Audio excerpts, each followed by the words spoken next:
Hello guys, welcome back to puzzle times. मैं अर्पित आज आपके लिए लेकर आया हूँ एक बहुत ही शानदार सेशन जिसमें मैं आपको बताने जा रहा हूँ कि किस तरह से मैंने RRBPO 2019 क्रैक किया था। हमारी क्या स्ट्रेटजी होनी चाहिए एग्ज़ाम को लेकर, उस पर हम बात करेंगे। तो प्लीज़ वीडियो को एंड तक ज़रूर देखिएगा। I promise you that you will definitely get something from this video to get success in your exam.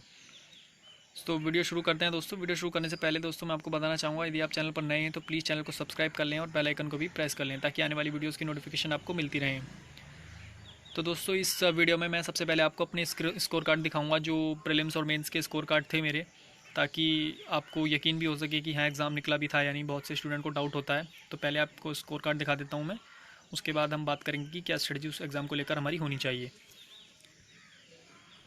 ये मेरा RRBPO प्रीलिम्स का स्कोर कार्ड है दोस्तों, उम्मीद करता हूँ आप देख पा रहे होंगे। मैं थोड़ा जूम इन कर देता हूँ।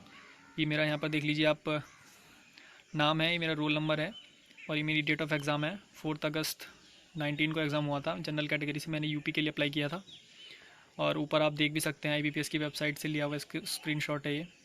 और यहाँ अगर मैं अपने स्कोर्स की बात करूँ तो कट ऑफ जो गई थी 58.75 कट ऑफ गई थी जनरल की, और 65 मेरे मार्क्स आए थे, जिसमें से 37.5 आए थे मेरे 40 आउट ऑफ 37.5 रीजनिंग में आए थे और 27.5 जो आए थे मेरे वो क्वांट में आए थे दोस्तों। तो अभी हम बात करेंगे किस तरह से सब्जेक्ट को प्रिपेयर करना चाहिए। उससे पहले दोस्तों मैं आपको एक और स्क्रीनशॉट दिखाना चाहूँगा। ये जो नेक्स्ट स्कोर कार्ड मैं आपको दिखाने जा रहा हूँ दोस्तों, ये ऑफिस असिस्टेंट का है, मतलब जो RRB क्लर्क का एग्ज़ाम होता है वो भी मैंने दिया था दोस्तों। तो उसमें आप देख सकते हैं मेरा नाम ऊपर है और ये 17 को एग्ज़ाम हुआ था। जनरल से मैंने यूपी के लिए अप्लाई किया था। और जहाँ पर स्कोर की अगर हम बात करें दोस्तों, 74 जनरल की कट ऑफ गई थी और मेरे आप देख सकते हैं 76.25 मार्क्स आए थे, जिसमें हाईएस्ट जो थे वो क्वांट में थे 38.75 और 37.5 जो आए थे वो रीजनिंग में आए थे। तो दोस्तों मैं आपको बताना चाहूँगा कि मैंने RRB क्लर्क मेंस नहीं दे पाया था मैं, क्योंकि उस टाइम पे मेरी IDBI में जॉब लग चुकी थी। तो एग्ज़ाम के लिए बार बार छुट्टी ले पाना थोड़ा मुश्किल हो रहा था, इसलिए मैंने RRB क्लर्क मेंस नहीं दिया था, सिर्फ RRBPO मेंस ही दिया था और जिसमें मैं सफल हुआ। तो RRBPO मेंस की अगर मैं बात करूँ दोस्तों, ये मेरा फाइनल स्कोर कार्ड है जो मेरा मेंस का स्कोर कार्ड था। आप देख सकते हैं 87.81 कट ऑफ गई थी और मेरे 105 मार्क्स आए थे दोस्तों। और आप देख सकते हैं दोस्तों, किसी भी सब्जेक्ट में ऐसे मार्क्स नहीं है कि हाईएस्ट मार्क्स आए हों। हर सब्जेक्ट में आप देख सकते हैं कि एवरेज मार्क्स ही हैं। तो ऐसा नहीं है दोस्तों कि आपको एग्ज़ाम क्रैक करने के लिए बहुत हाई फाई स्टूडेंट होने की ज़रूरत है। अगर आप एक एवरेज स्टूडेंट भी हैं तो भी आप बड़ी आसानी के साथ एग्ज़ाम को क्रैक कर सकते हैं, बस आपकी स्ट्रेटजी सही होनी चाहिए। आप देख सकते हैं रीजनिंग में 22.75 मार्क्स आए थे मेरे और कंप्यूटर में 27.75 और GA में अगर मैं बात करूँ तो 26.5, इंग्लिश में 25.25 मार्क्स आए थे दोस्तों। इंग्लिश को किस तरह से इंप्रूव करें उस पर भी हम बात करेंगे दोस्तों। मेरी भी इंग्लिश काफ़ी वीक थी लेकिन मैंने ठीक ठाक अपनी एवरेज इंग्लिश कर ली थी, वो मैं बताऊँगा कि किस तरह से मैंने उसको इम्प्रूव किया था। और क्वांट में आप देख सकते हैं सबसे कम मार्क्स क्वांट में आए थे 8.75। मुझे डर लग रहा था कि मैं कट ऑफ भी क्लियर कर पाऊँगा क्वांट की या नहीं, लेकिन सेक्शनल निकल गई थी, 3.25 कट ऑफ गई थी सेक्शनल और मेरे 8.75 मार्क्स थे। और दोस्तों फाइनली जो आपका 1 जनवरी को रिज़ल्ट आता है उसमें मुझे ये गुड न्यूज़ देखने को मिली थी कि we are glad to inform you that based on your performance, इस तरह से लिखा हुआ था दोस्तों। और मुझे पूर्वांचल बैंक अलॉट हुई थी और यहाँ मेरे 57.20 मार्क्स आए थे आउट ऑफ 100 दोस्तों। यहाँ पर देख सकते हैं आप, मेरा नाम है, रोल नंबर है, आप मैच भी कर सकते हैं दोस्तों। इसमें इतना बड़ा कोई मैं आपको झूठ नहीं बोल के दिखा रहा हूँ कि मैं एडिट करके ले आया हूँ या कुछ भी है। तो दोस्तों अगर हम बात करें अब आगे चल के कि किस तरह से स्ट्रेटजी होनी चाहिए एग्ज़ाम को लेकर, उस पर मैं आपको बताऊँगा। तो दोस्तों सबसे पहले अगर मैं बात करूँ किसी भी एग्ज़ाम को लेकर, जो आपके अंदर सबसे पहली चीज़ आती है वो आती है आपका सेल्फ़ कॉन्फिडेंस। सबसे पहला आपका सेल्फ़ कॉन्फिडेंस होता है दोस्तों कि अगर मैं किसी एग्ज़ाम की तैयारी कर रहा हूँ तो मैं उसमें कामयाब हो पाऊँगा। ये खुद पर विश्वास करना, ये दोस्तों ये सबसे बड़ी चीज़ है। अगर आप इसके अंदर सेल्फ़ कॉन्फिडेंस नहीं है तो आप किसी भी एग्ज़ाम में क्या कहीं भी सफल नहीं हो सकते दोस्तों। अपने आप पे विश्वास कीजिए कि अगर हाँ मैंने फॉर्म भरा है, मैं तैयारी कर रहा हूँ तो मैं ज़रूर कामयाब हो जाऊँगा, मैं ज़रूर इस एग्ज़ाम को निकाल पाऊँगा। ये कॉन्फिडेंस हम अपने अंदर लाइए दोस्तों और उस कॉन्फिडेंस के साथ अपनी तैयारी शुरू कीजिए। और दूसरा जो सबसे इम्पोर्टेंट होता है दोस्तों, मैं आपको बता दूँ, निगेटिव पीपल से दूर रहना। ये निगेटिव लोग दोस्तों सबकी लाइफ में होते हैं, आपकी लाइफ में भी होंगे, मेरी लाइफ में भी थे, इवन अब भी हैं। उनको क्या होता है कि आपके हर काम से उनको प्रॉब्लम होती है, आप कुछ भी कर लें उन्हें दिक्कत होनी ही होनी है। वो आपको ट्रोल करेंगे, हर पॉइंट पे आपको टॉन्ट करेंगे, लेकिन उनकी बातों पर ध्यान नहीं देना है दोस्तों। अपनी एनर्जी जो है अपनी पढ़ाई पर लगानी है, उनको जवाब देने में नहीं लगानी है। बस इतना ध्यान रखना है कि जिस दिन मेरा रिज़ल्ट निकलेगा वो अपने आप उन्हें जवाब दे देगा। क्योंकि दोस्तों जिस दिन रिज़ल्ट निकलता है ना, फिर आपके सामने जितने भी नेगेटिव लोग होते हैं वो आपके सामने बोलने लायक नहीं बचते हैं। फिर आप बोलेंगे और वो सुनेंगे। बस इतना ध्यान रखना है। क्योंकि दोस्तों अगर मैं बताऊं आपको, ये जो फीलिंग होती है ना, जिस दिन आपका ये स्कोर कार्ड में ये लिखा हुआ आता है, जिस दिन आप रोल नंबर डालेंगे और पासवर्ड डालेंगे और ये खुलता है ना, उस दिन आपको कोई ट्रोल नहीं करता है दोस्तों। उस दिन आपकी सफलता के झंडे गड़ जाते हैं बिना आपके बताए। सबको पता चल जाएगा कि हाँ, उस लड़के का सिलेक्शन उस बैंक में हो गया है, या इस तरह से वो वहाँ कामयाब हो गया है।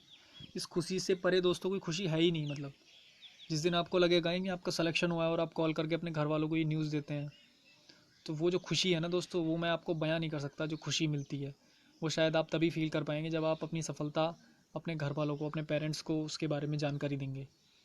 तो दोस्तों ये बहुत ही इंपॉर्टेंट चीज़ होती है। बहुत ही मतलब मेरे पास वर्ड्स नहीं है इसे मतलब एक्सप्लेन करने के लिए। मैं क्या बताऊँ आपको, ये बहुत ही दोस्तों ऐसा लम्हा होता है आपकी लाइफ का जो आप कभी भी मिस नहीं करना चाहेंगे। तो इसके लिए वेट करना है बस, और ये सबकी लाइफ में ज़रूर आता है दोस्तों। बस आप मेहनत से, लगन से पढ़ते रहिए और तैयारी करते रहिए। तो दोस्तों अब बात कर लेते हैं स्ट्रेटजी पर। क्या स्ट्रेटजी हमारी एग्ज़ाम को लेकर होनी चाहिए। तो कुछ लोग होते हैं दोस्तों जो बिगनर्स होते हैं, और कुछ लोग होते हैं जिन्होंने 1-2 अटैम्प्ट निकाल लिया है पहले। वो उनको एग्ज़ाम पैटर्न के बारे में पता है, किस तरह के क्वेश्चन पूछे जाते हैं, किस टॉपिक से कितने क्वेश्चन आते हैं, उनके बारे में उनको पता होता है। तो उनको तो थोड़ा सा आइडिया होता है गाइस, बस उन्हें थोड़ा सा क्या होता है कि थोड़ा गाइड करने की ज़रूरत होती है, बाकी वो लोग कर लेते हैं। लेकिन दूसरे लोग होते हैं जो बिल्कुल बिगिनर्स होते हैं, उनको अभी पता नहीं है एग्ज़ाम कैसे होगा। मतलब फ़र्स्ट टाइम उन्होंने फॉर्म फिल किया है और वो तैयारी करने के लिए जा रहे हैं। तो उनके बारे में दोस्तों मैं सबसे पहले आपको बताना चाहूँगा कि एग्ज़ाम पैटर्न को समझना बहुत ज़रूरी है कि एग्ज़ाम पैटर्न क्या है। तो दोस्तों 3 स्टेज एग्ज़ाम होता है। ये प्रीलिम्स होता है, मेंस होता है, इंटरव्यू होता है। प्रीलिम्स में क्या होता है दोस्तों, आपकी जो जितनी भी वैकेंसी होती है उसका 10 टाइम्स या 15 टाइम्स स्टूडेंट मेंस के लिए सेलेक्ट होते हैं। तो आपको उन 10 या 15 टाइम्स में आना होता है दोस्तों। बस आपको कट ऑफ क्लियर करनी होती है। प्रीलिम्स का कोई रोल नहीं होता है आपके फाइनल स्कोर में। बस आपको कट ऑफ निकाल के मेंस में जाना होता है, और मेंस में ही आपका जो है कैलिबर आपका चेक होता है वहाँ। और लास्ट में क्या होता है कि मेंस और इंटरव्यू, मतलब जो 100 मार्क्स का इंटरव्यू लास्ट में होता है, फाइनल स्टेज जो होती है एग्ज़ाम की, उसमें आपका मेंस और इंटरव्यू से कट ऑफ बनती है। 80% मार्क्स आपके मेंस के काउंट होते हैं उसमें, प्लस 20% मार्क्स आपके इंटरव्यू के काउंट होते हैं। उससे मिलकर टोटल 100 में से कट ऑफ बनती है। तो आपको वहाँ तक पहुँचने के लिए दोस्तों सबसे पहले प्रीलिम्स को टारगेट करना होगा, मेंस को टारगेट करना होगा, इंटरव्यू को टारगेट करना होगा, तब जाके आप फाइनल कट ऑफ के आसपास कहीं दिखाई देंगे। तो हमें दोस्तों मेंस की स्ट्रेटजी से ही तैयारी करनी है। प्रीलिम्स को मतलब बहुत से स्टूडेंट ऐसे होते हैं कि प्रीलिम्स की तैयारी करते करते रह जाते हैं, प्रीलिम्स निकल जाता है, लेकिन जब मेंस की बारी आती है तो केवल 20-25 दिन मिलते हैं। 20-25 दिन में क्या मेंस निकल रहा है दोस्तों। आप सब खुद ही समझिए, जिस प्रीलिम्स को निकालने के लिए आप सालों मेहनत कर रहे हैं, तो मेंस उसका क्या ईजी होगा। और उसके लिए केवल आपको 20 दिन मिल रहे हैं। तो 20 दिन में मेंस तैयार नहीं होता दोस्तों। मेंस को तैयार करने के लिए आपको शुरू से ही मेंस लेवल की तैयारी करनी होती है।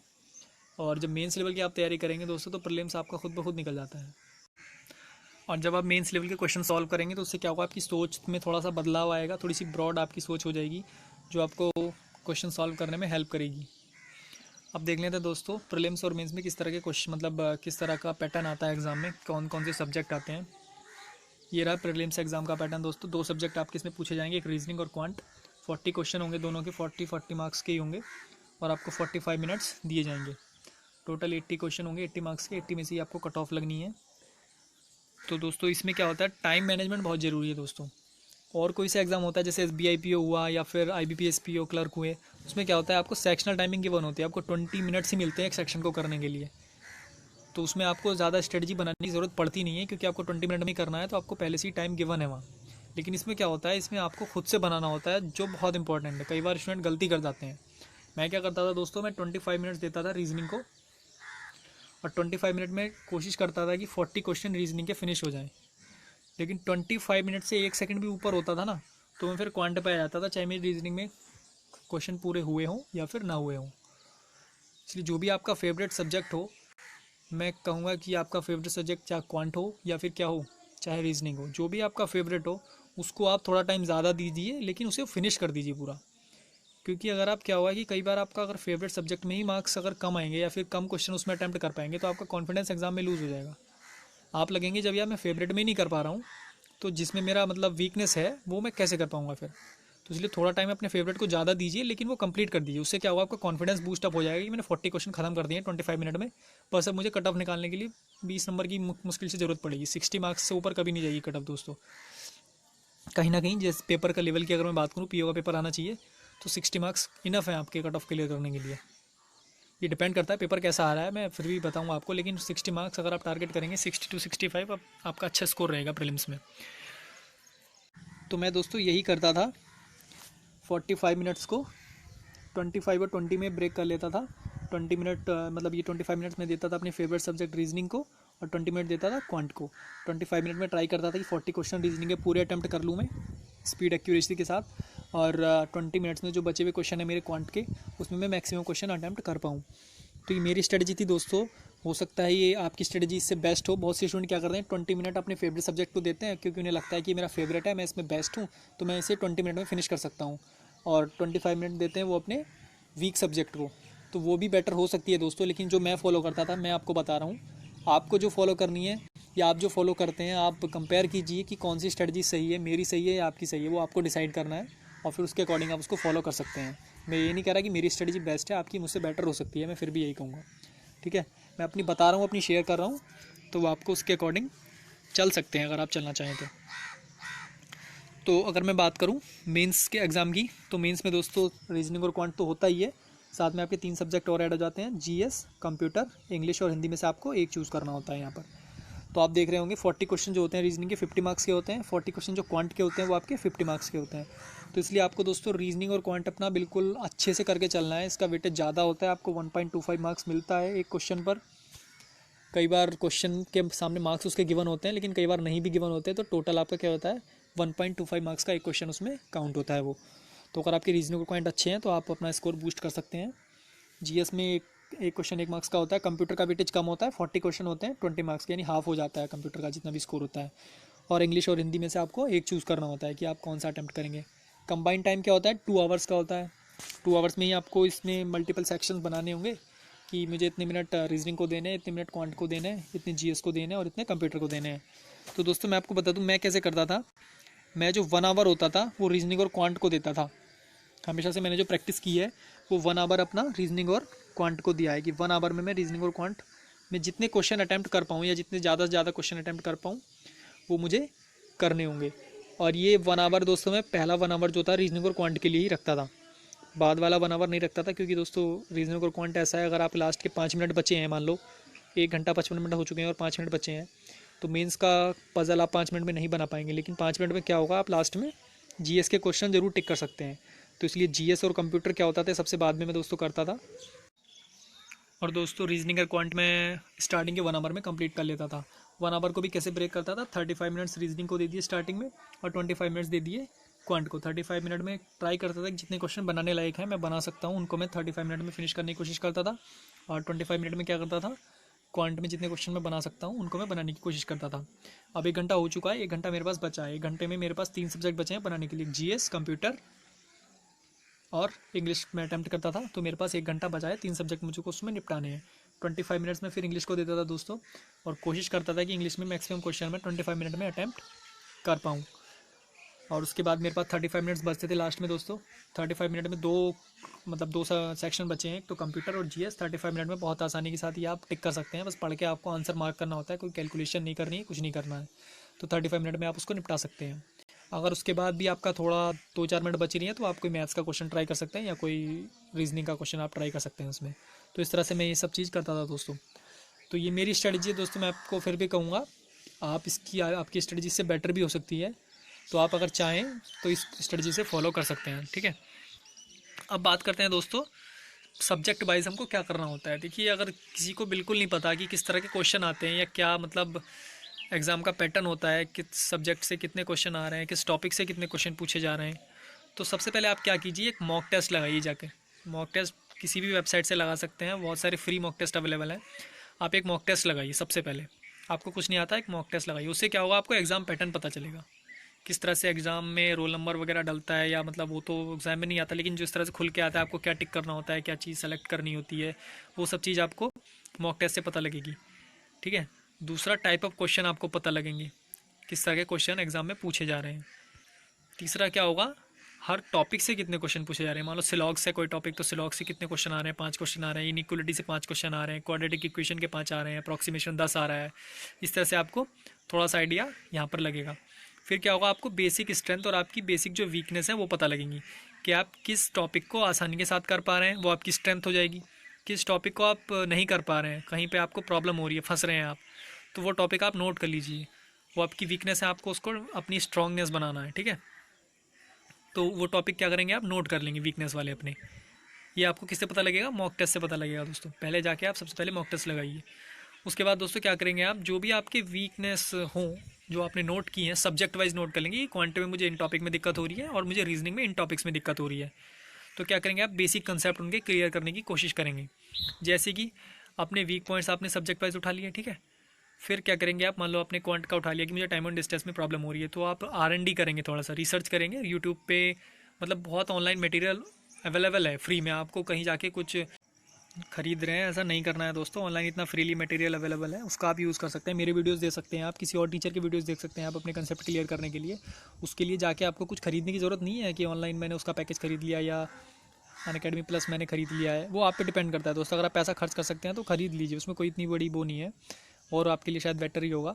लेकिन अगर आप मान लो पैसा किसी पर खर्च करने के लिए नहीं है तो फ्री भी बहुत मटेरियल अवेलेबल है। जैसे मैंने कभी कोई पैकेज नहीं खरीदा, सिर्फ मैं मॉक टेस्ट का ईयरली पैकेज खरीदता था, जो जिसके बिना कुछ हो नहीं सकता है, वो तो खरीदना ही पड़ेगा दोस्तों। मॉक टेस्ट के बिना एग्ज़ाम निकालना, वो भी बैंकिंग एग्ज़ाम, बहुत ही ज़्यादा मुश्किल है दोस्तों। बढ़ते हैं अगले पॉइंट पे, find the best approach to solve M. अब देखिए, आप कोई किसी भी टॉपिक को आप उठाएंगे तो आपको उसको डिफरेंट अप्रोच आपको मिलेंगी उस क्वेश्चन को सॉल्व करने की या उस टॉपिक को सॉल्व करने की। तो आपको ढूंढना है कि आपकी समझ में कौन सी अप्रोच आ रही है, आपको कौन सी बेटर लग रही है, तो उसके लिए आप बेस्ट अप्रोच फाइंड करेंगे दोस्तों। तीसरे पॉइंट पर आप क्या करना है, अब आपका क्या हो गया, आपको अप्रोच मिल गई, आपको क्वेश्चन सॉल्व करना आ गया, लेकिन अभी क्या करना है, आपको उस टॉपिक पर प्रैक्टिस की ज़रूरत है। अब ये नहीं कि आपने एक बार देख लिया तो आपको याद हो गया वो टॉपिक, आपको उसके हैबिचुअल होने के लिए उस टॉपिक की पर्टिकुलर अलग से प्रैक्टिस की ज़रूरत है। आप क्या करेंगे, उसका अलग से मटेरियल, उसके क्वेश्चन देखेंगे, अलग से क्वेश्चन कहीं से मिलेंगे आपको ऑनलाइन, PDF वगैरह सर्च कीजिए। बहुत सारी वेबसाइट्स हैं, बहुत सारे ग्रुप हैं टेलीग्राम पे, उसमें PDFs आती रहती हैं। उनमें से आप उन टॉपिक्स को उठाइए और प्रैक्टिस कीजिए। जो आपने सीखा है उनको उसमें अप्लाई कीजिए। तब क्या होगा, वो आप उस जो आपकी अप्रोच है उसके आप हैबिचुअल हो जाएंगे थोड़ा। तो ये सब आपको करना है। फिर क्या करना है आपको, अब सिंपल आपके सारे कंसेप्ट क्लियर हो जाएं सब्जेक्ट वाइज, ग्रामर हो या फिर कुछ भी हो दोस्तों। अगर आपने सब चीज़ कर लिया है, फिर से आप वापस से मॉक टेस्ट पर आ जाइए। अब क्या करना है, सिर्फ आपको मॉक टेस्ट लगाना है, ठीक है। मॉक टेस्ट में टाइम मैनेजमेंट कर लीजिए सब्जेक्ट वाइज, जैसा कि मैंने बताया था कि आपको कितना टाइम किस सब्जेक्ट को देना है, वो बहुत ज़्यादा इंपॉर्टेंट है। आप उसी जो आपने अब बनाई है मतलब स्ट्रेटजी कि मुझे 25 मिनट रीजनिंग को देने हैं, 20 मिनट क्वांट को देने हैं, उसी स्ट्रेटजी से ही मॉक टेस्ट लगाइए। उसके आप हैबिचुअल हो जाएंगे, जिससे आपको एग्ज़ाम में फिर जाके प्रॉब्लम नहीं होगी। आप स्टार्टिंग में अगर आपका टाइम मैनेजमेंट सही नहीं रहेगा तो एग्ज़ाम में भी सही नहीं रहेगा। अगर आप 25 या 20 मिनट की जो प्रैक्टिस है उसको कंटिन्यू रखेंगे अपने मॉक टेस्ट में, तो वो आप उसके हैबिचुअल हो जाएंगे और फिर आपको दिक्कत नहीं होगी, आप सीधा जाके एग्ज़ाम में आंसर मार्क कर सकते हैं। तो ये बहुत इंपॉर्टेंट है दोस्तों, आप पहले से ही प्रैक्टिस उसकी बना के चलें। दूसरा क्या होगा, एक mock test, full length mock test की मैं बात कर रहा हूँ दोस्तों, प्रीलिम्स का आप कम से कम डेली लगाइए, ठीक है। और मेंस का एक मॉक टेस्ट आप 1 वीक में लगा सकते हैं, मतलब 1 वीक में एक मॉक टेस्ट आप मेंस का लगा सकते हैं। क्यों कि मैं एक मॉक टेस्ट क्यों बोल रहा हूँ दोस्तों, क्योंकि मेंस का मॉक टेस्ट लंबा होता है दोस्तों। 2 घंटे आप मॉक टेस्ट लगाएंगे, फिर उसको एनालाइज करेंगे, तो कम से कम आपके 3 घंटे उसमें वेस्ट हो जाएंगे। तो वेस्ट नहीं करना है उनको। सिंपल आप क्या करें, सेक्शनल मॉक टेस्ट मेंस का लगा सकते हैं। आपने एक दिन रीजनिंग का सेक्शनल लगा लिया, आपने एक दिन क्वांट का सेक्शनल लगा लिया, आपने एक दिन GS का लगा लिया। इस तरह से आप सेक्शनल लगा सकते हैं और लास्ट में जाके आप संडे का दिन रख सकते हैं या फिर कोई भी डे आप रख सकते हैं, उसमें आपको फुल लेंथ मॉक टेस्ट लगाना होगा। केवल आप फुल लेंथ मॉक टेस्ट लगाएंगे और कुछ नहीं करेंगे, वो भी मेंस का। तो वो आप डिसाइड कर सकते हैं आपको किस तरह से उसको करना है मैनेज। बस आपको टाइम मैनेजमेंट का ध्यान रखना है कि आप जो टाइम मैनेजमेंट आपने बनाया है कि इतने पर्टिकुलर मिनट्स मुझे रीजनिंग को देने हैं, इतने क्वांट को देने हैं, इतने इंग्लिश को देने हैं या फिर इतने GS को देने हैं, उस पर आप एक बार फोकस कर लें और उसे अपना पक्का अपने माइंड में रिमेंबर रख लें कि इतने मिनट से मुझे ज़्यादा देने ही नहीं है बस। तो क्या होगा, उसके आप फिर हैबिट में आ जाएगा और आप अच्छे से उसको फिर कर पाएंगे।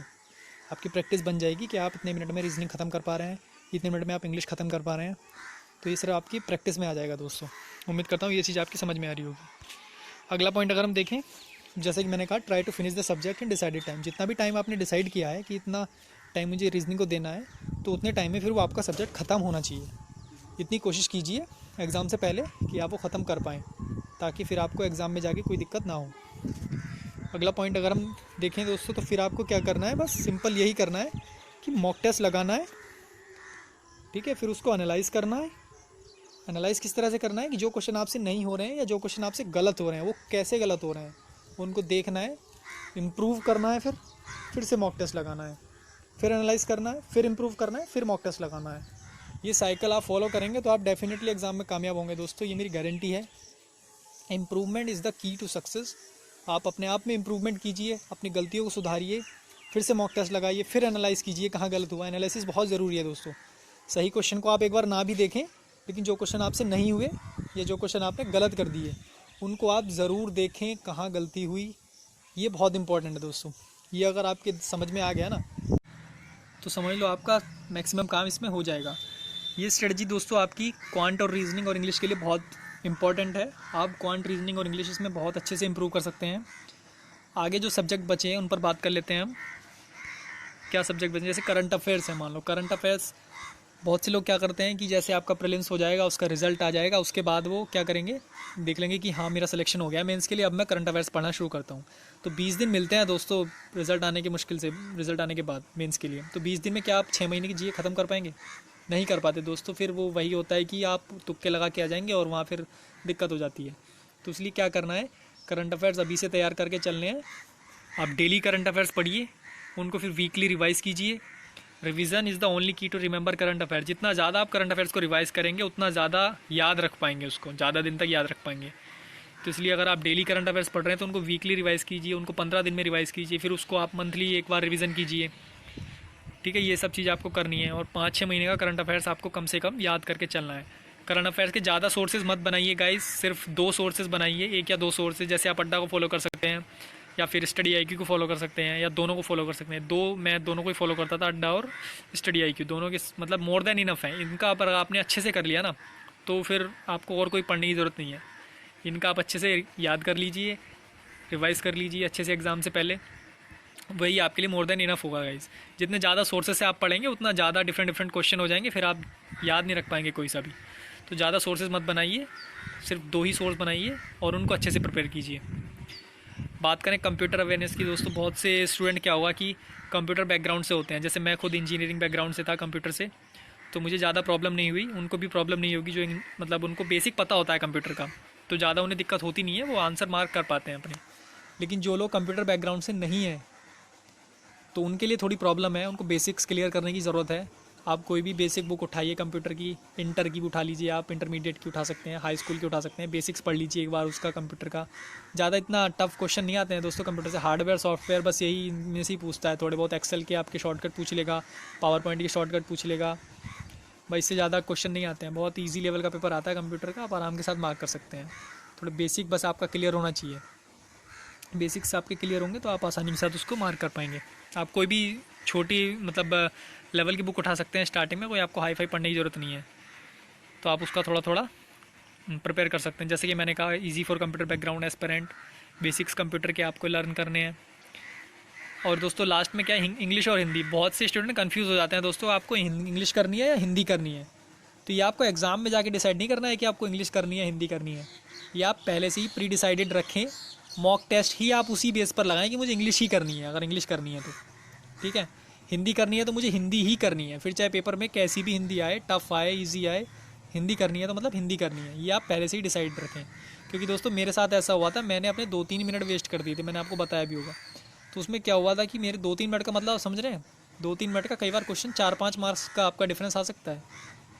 और 4-5 मार्क्स का डिफरेंस मेंस में, आप समझ रहे हैं, बहुत स्टूडेंट्स आप पीछे हो जाएंगे। तो इसलिए पहले से अगर आपका डिसाइडेड रहेगा तो आप उसमें टाइम वेस्ट नहीं करेंगे फिर अपना। तो इंग्लिश और हिंदी के लिए मैं एक स्ट्रेटजी बता देता हूँ दोस्तों। अगर आपकी इंग्लिश कमज़ोर है तो थोड़े आप क्या करें, बेसिक रूल आप ग्रामर के पढ़ लीजिए। आपको थोड़े आते भी होंगे, अगर आप मतलब यहाँ तक आए हैं ग्रेजुएशन करके तो आपको थोड़ा बहुत तो ग्रामर आती ही होगी। ठीक है, अगर हिंदी की बात करें तो हिंदी में भी ग्रामर होती है, उसको आपको पढ़ना पड़ेगा। हिंदी बैकग्राउंड वाले जो लोग हैं उनके लिए बता रहा हूँ मैं। उसके भी आप क्या करें, जो बेसिक रूल्स होते हैं ग्रामर के वो आपको लर्न करने हैं। फिर क्या करना है, आपको रीडिंग करनी है सिंपल। इंग्लिश के लिए क्या कर सकते हैं आप, द हिंदू के एडिटोरियल पढ़ सकते हैं, इकोनॉमिक टाइम्स पढ़ सकते हैं। ठीक है, और हिंदी वालों के लिए मैं बता रहा हूँ, नवभारत टाइम्स में आते हैं आपके। ठीक है, तो नवभारत टाइम्स आप पढ़ सकते हैं एडिटोरियल। तो ये अगर न्यूज़पेपर रीडिंग अगर आप करेंगे, 1 घंटा आप डेली न्यूज़पेपर रीडिंग को दे दीजिए, उससे क्या होगा, आपकी इंग्लिश इंप्रूव होगी। दूसरा, आपके करंट अफेयर्स भी मजबूत हो जाएंगे थोड़े से। ठीक है, तो न्यूज़पेपर रीडिंग के बहुत सारे फ़ायदे हैं। आपको एक बार समझ में नहीं आएगा एडिटोरियल, 2 बार समझ में नहीं आएगा, 3 बार समझ में नहीं आएगा, लेकिन चौथी बार वो आने लगेगा, सेंस बनने लगता है दोस्तों। कई बार क्या होता है, ग्रामर के रूल आपको नहीं भी पता होंगे ना, तो भी आप आंसर मार्क कर जाते हैं, क्योंकि आपको सेंस पता होता है कि ये वाला टर्म जो यहाँ पर दी हुई है कहीं ना कहीं गलत दी हुई है। ये कब होगा, जब आपकी प्रैक्टिस अच्छी हो जाएगी, आप अच्छे से पढ़ना उसको शुरू कर देंगे। आपको पढ़ते रहिए, जब तक आपकी समझ में ना आए पढ़ते रहिए, समझ में आ ही जाएगा दोस्तों। डिक्शनरी लेकर बैठिए, आपको वर्ड्स भी इजीली याद हो जाएंगे और आप उसमें प्रैक्टिस में भी आपके वो ला पाओगे। उम्मीद करता हूँ इतनी चीज़ आपकी समझ में आ रही होगी। लास्ट में क्या होगा दोस्तों, एक चीज़ आप हमेशा माइंड में रखें कि मेंस की कट ऑफ अगर आपने निकाल ली तो ये मत समझिएगा कि आपका सिलेक्शन हो गया है। मेंस की कट ऑफ निकालने से सिलेक्शन नहीं होता दोस्तों। मान लो 85 अगर कट ऑफ गया है, आपके मार्क्स 85 या 86 हैं, तो आपका ज़रूरी नहीं है कि आपका सिलेक्शन हो जाएगा। हो सकता है, मैं मानता हूँ हो सकता है, लेकिन 100% बहुत कम चांसेस होते हैं कि आपका इंटरव्यू बहुत अच्छा चला जाए। मान लो 90 या 95 से अगर आपके मार्क्स आ रहे हैं इंटरव्यू में, तब जाके आपका सिलेक्शन होगा, अगर आपके बिल्कुल कट ऑफ पे मार्क्स हैं तो इसलिए कोशिश कीजिए कि कम से कम 10 मार्क्स अबव लाने की कोशिश कीजिए। कट ऑफ से कम आपके अगर 10 मार्क्स ऊपर होंगे, ये कब होंगे, तब आपके सारे सब्जेक्ट आपके अच्छे प्रिपेयर होंगे, क्योंकि आप एक सब्जेक्ट के बल पर एग्ज़ाम क्रैक नहीं कर सकते हैं दोस्तों। एग्ज़ाम क्रैक करने के लिए आपके सारे सब्जेक्ट एवरेज होनी चाहिए। हाँ, लेकिन एक सब्जेक्ट जो है आपका, वो आपको लीड ज़रूर दिलवा सकता है एग्ज़ाम में, और वो लीड कम से कम 10 से 15 मार्क्स की होनी चाहिए गाइस। कट ऑफ से अगर आपके 10 से 15 मार्क्स ऊपर होंगे, मैं तो कहता हूँ जितने ज़्यादा ऊपर हो सके उतने ज़्यादा लाने की कोशिश कीजिए, लेकिन मिनिमम 10 to 15 मार्क्स अगर आपके कट ऑफ से ऊपर होंगे तो आपके लिए फिर फाइनल सिलेक्शन लेना ईजी हो जाएगा। इंटरव्यू अगर आपका ख़राब भी जाएगा किसी वजह से, तो आपका वो इसमें एडजस्ट हो जाते हैं मार्क्स। तो इसलिए आप कोशिश कीजिए कि ज़्यादा से ज़्यादा मार्क्स कट ऑफ से ऊपर आप ला सकें। अब लास्ट में दोस्तों एक यहाँ पर स्टेज बची है इंटरव्यू, उसके लिए दोस्तों मैं बाद में स्ट्रेटजी लेकर आऊँगा जब आपका मेंस हो जाएगा। तो उम्मीद करता हूँ दोस्तों आपको वीडियो पसंद आया होगा। अगर आपको स्ट्रेटजी अच्छी लगी हो तो दोस्तों फॉलो कर सकते हैं, और लाइक और कमेंट करना ना भूलें दोस्तों अगर आपको कुछ भी डाउट हो इसमें। तो चैनल को भी सब्सक्राइब कर लें गाइज़ अगर आपने अभी तक चैनल सब्सक्राइब नहीं किया है, और बेल आइकन को भी प्रेस कर लें ताकि आपको आने वाली वीडियोज़ की नोटिफिकेशन मिलती रहे। तो मिलते हैं दोस्तों अगली वीडियो में, तब तक के लिए थैंक यू।